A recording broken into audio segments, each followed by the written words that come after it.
Tonight we pick up on our Going Green series as we are seeking to bring awareness to the local environment and its preservation.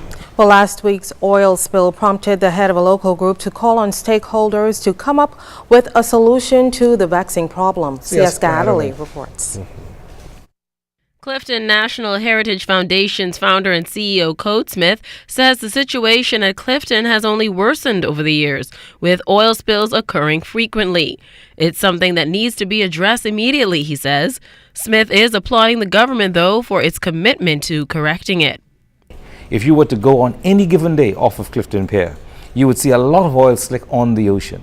If you were to fly over Clifton, go into Andros back and forth, you would see from time to time huge oil slicks just floating over toward Andros, and it sometimes just goes down into the 1,000 or 1,500 foot drop off right off the coast of this island.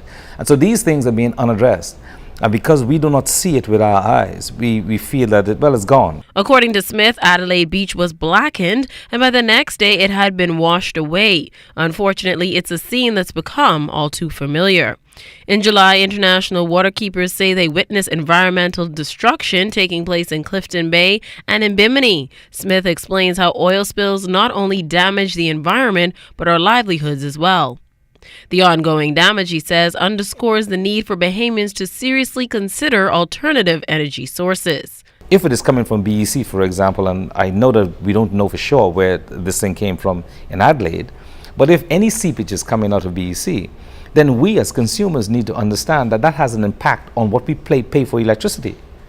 I mean, here it is, we have these surcharges, and a surcharge, they have given the excuse that because you use a certain amount of electricity, that you will be penalized essentially by way of a surcharge. But the surcharge is being built on because of the seepage, because of the leakage, or because of the wastage of fuel.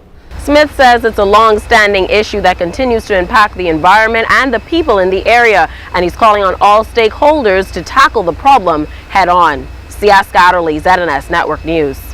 In Family Island News yesterday, we told you that local government officials remain on guard as a few more weeks are left in the hurricane season. Tonight, we talked to Linton Pender of the Spanish Wells Disaster Preparedness Committee. Considering our size and the fact that we are not on the mainland of Eleuthera, we do have challenges in terms of evacuation because we do not have a shelter on island, and we have some persons that would need to relocate, so that's extremely important to us and our community.